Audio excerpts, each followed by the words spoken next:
ओम जय श्री हरि। आइए गरुड़ पुराण के प्रेत कल्प में वर्णित दूसरे अध्याय का पाठ श्रवण करते हैं। इस अध्याय में यम मार्ग की यातनाओं का वर्णन, वैतरणी नदी का स्वरूप, यम मार्ग के 16 पुरों में क्रमशः गमन तथा वहां पुत्रादिकों द्वारा दिए गए पिंडदान को ग्रहण करना, इन सब बातों का वर्णन किया गया है। गरुड़ जी ने कहा, हे केशव, यमलोक का मार्ग किस प्रकार दुखदाई होता है, पापी लोग वहां किस प्रकार जाते हैं, वह आप मुझे बताइए। श्री भगवान बोले, हे गरुड़, महान दुख प्रदान करने वाले यम मार्ग के विषय में मैं तुमसे कहता हूं। मेरा भक्त होने पर भी तुम उसे सुनकर कांप उठोगे। यम मार्ग में वृक्ष की छाया नहीं है जहां प्राणी विश्राम कर सके। उस यम मार्ग में अन्न आदि भी नहीं है जिनसे कि वह अपने प्राणों की रक्षा कर सके। हे पक्षेंद्र, वहां कहीं जल भी दिखाई नहीं देता जिसे अत्यंत तृषातुर वह जीव पी सके। वहां प्रलय काल की भांति 12 सूर्य हमेशा तपते रहते हैं। उस मार्ग में जाता हुआ पापी कभी बर्फीली हवा से पीड़ित होता है तथा कभी कांटे चुभते हैं और कभी महाविषधर सर्पों के द्वारा डसा जाता है। वह पापी कहीं सिंहों, व्याघ्रों और भयंकर कुत्तों द्वारा खाया जाता है, कहीं बिच्छुओं द्वारा डंसा जाता है और कहीं उसे आग से जलाया जाता है। तब कहीं अति भयंकर महान असिपत्रवन नामक नरक में वह पहुंचता है, जो 2000 योजन विस्तार वाला कहा गया है। वह वन, कौओं, उल्लुओं, बटों, गिद्धों, सरघों तथा डांसों से व्याप्त है। उसमें चारों ओर दावाग्नि व्याप्त है। 80 पत्र के पत्तों से वह जीव उस वन में छिन्न भिन्न हो जाता है। कहीं अंधे कुएं में गिरता है, कहीं विकट पर्वत से गिरता है, कहीं छूरे की धार पर चलता है तो कहीं कीलों के ऊपर चलता है।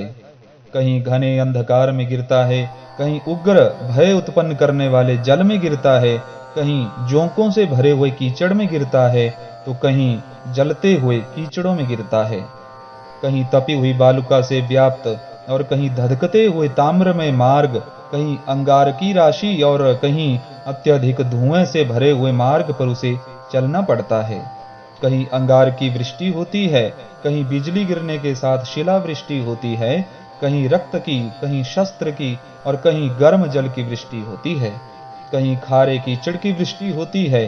मार्ग में कहीं गहरी खाई है, कहीं पर्वत शिखरों की चढ़ाई है और कहीं कंदराओं में प्रवेश करना पड़ता है।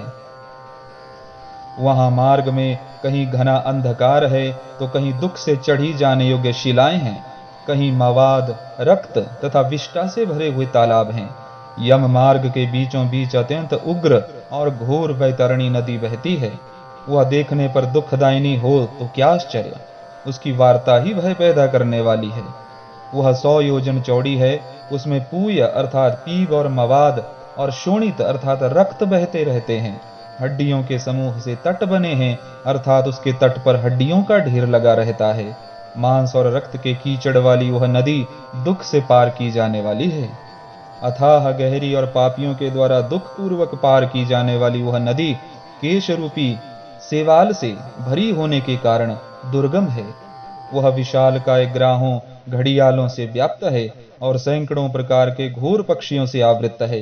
हे गरुड़, आए हुए पापी को देखकर वह नदी ज्वाला और धूम से भरकर कड़ाह में रखे घी की भांति खौलने लगती है।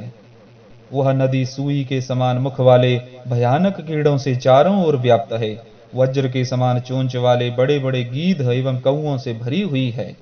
वह नदी शिशुमार, मगर, जोंक, मछली, कछुए तथा अन्य मांस भक्षी जलचर जीवों से भरी पड़ी है। उसके प्रवाह में गिरे हुए बहुत से पापी रोते चिल्लाते हैं और हे भाई, हा पुत्र, हा तात, इस प्रकार कहते हुए बार बार विलाप करते हैं।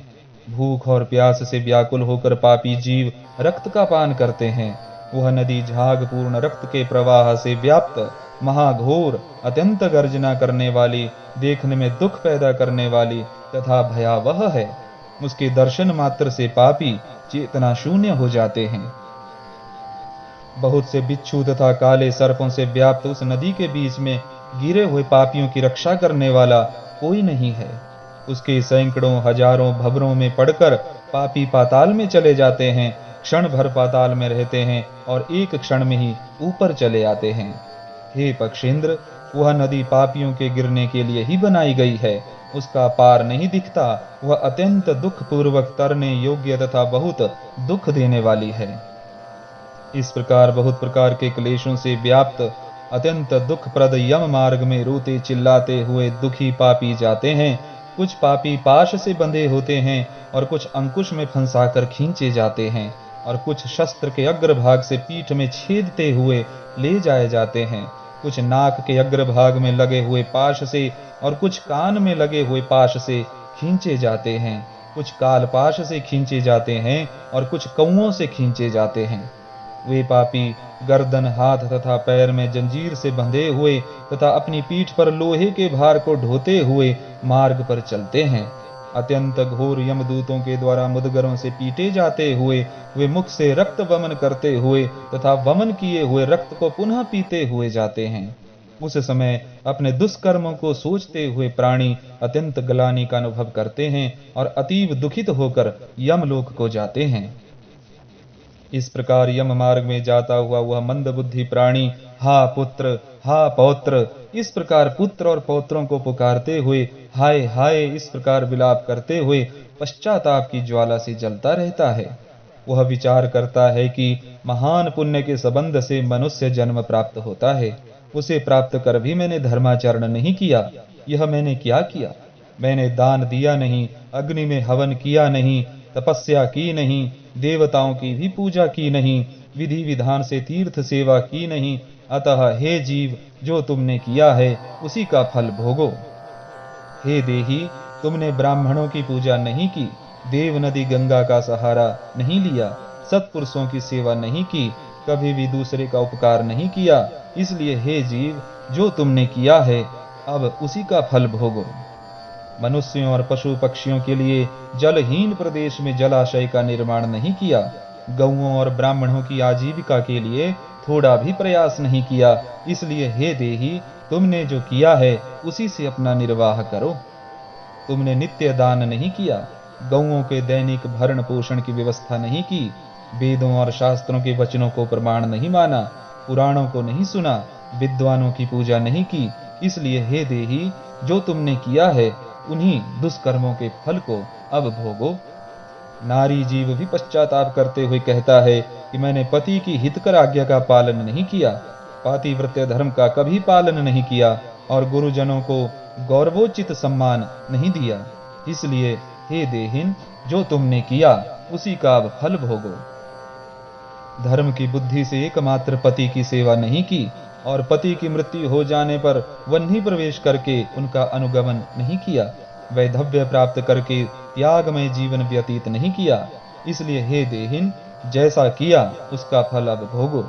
मास पर्यंत किए जाने वाले उपवासों से तथा चांद्रायण व्रतों आदि सुविस्तीर्ण नियमों के पालन से शरीर को नहीं सुखाया। पूर्व जन्म में किए हुए दुष्कर्मों से बहुत प्रकार के दुखों को प्राप्त करने के लिए नारी शरीर प्राप्त किया था।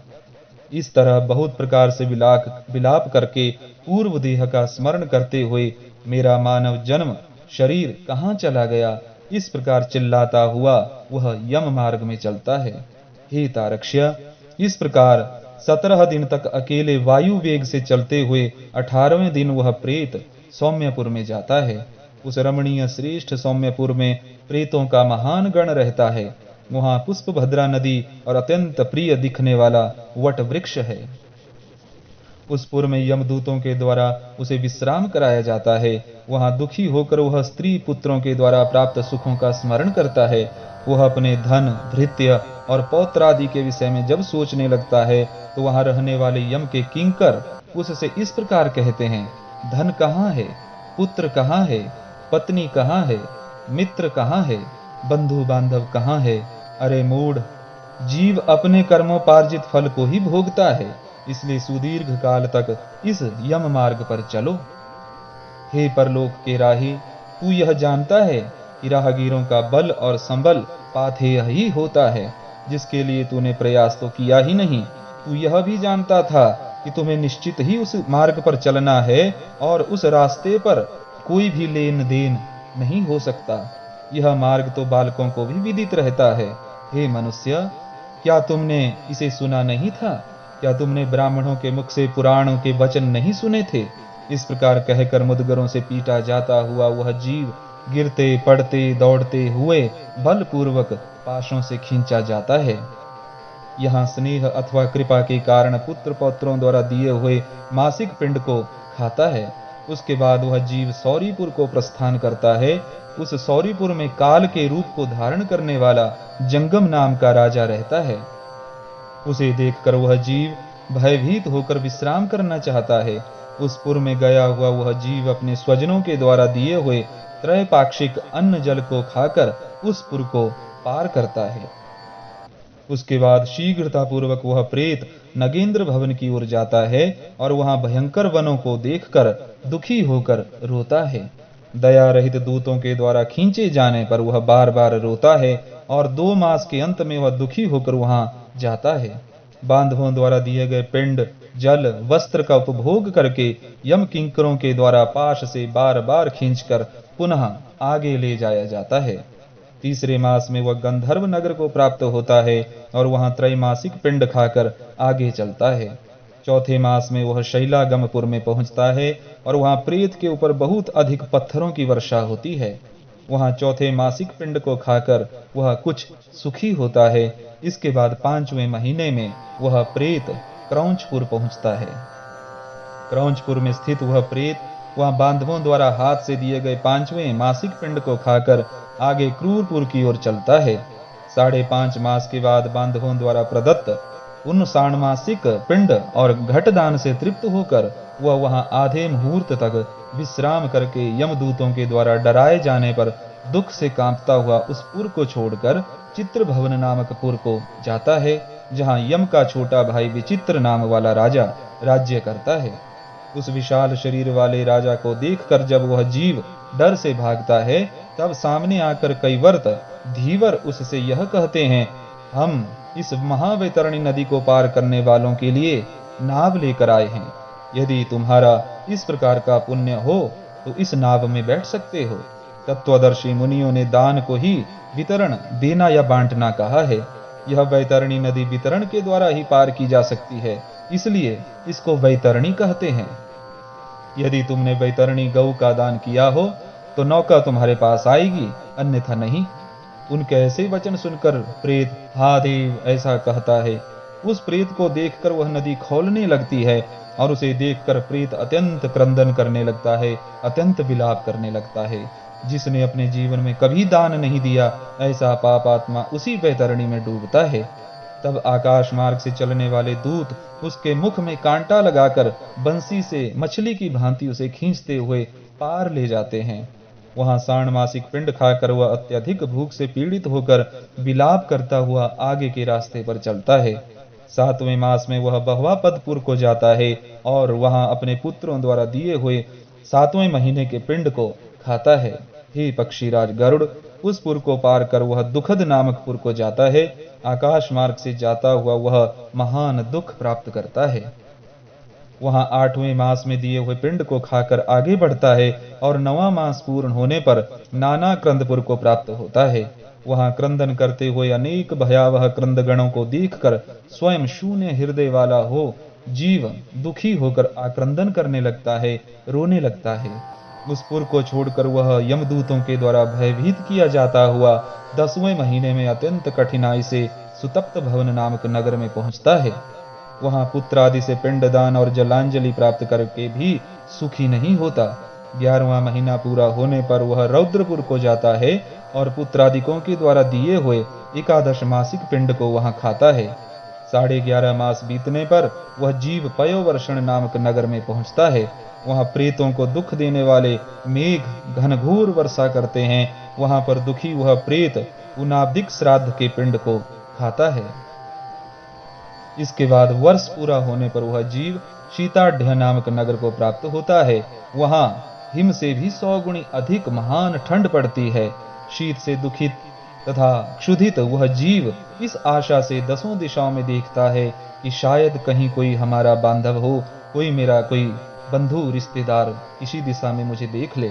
जो मेरे इस दुख को दूर कर सके। तब यम के दूत कहते हैं, तुम्हारा ऐसा पुण्य कहाँ है? फिर वार्षिक पिंड को खाकर वह धैर्य धारण करता है।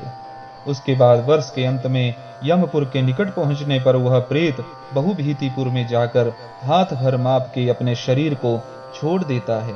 हे पक्षी, पुनः कर्म भोग के लिए अंगुष्ठ मात्र के वायु स्वरूप यातना देह को प्राप्त करके वह यमदूतों के साथ जाता है। हे कश्यपात्मज, जिन्होंने और्ध्वदैहिक अर्थात मरणकालिक दान नहीं दिए हैं, वे यमदूतों के द्वारा दृढ़ बंधनों से बंधे हुए अत्यंत कष्ट से यमपुरी को जाते हैं। हे आकाशगामी गरुड़, धर्मराजपुर में 4 द्वार हैं, जिनमें से दक्षिण द्वार के मार्ग का तुमसे मैंने वर्णन कर दिया। इस महान भयंकर मार्ग में भूख प्यास और श्रम से दुखी जीव जिस प्रकार जाते हैं वह सब मैंने बतला दिया। अब और क्या सुनना चाहते हो? इस प्रकार गरुड़ पुराण के अंतर्गत सारोद्धार में यम मार्ग निरूपण नामक यह दूसरा अध्याय पूर्ण हुआ। जय श्री हरि।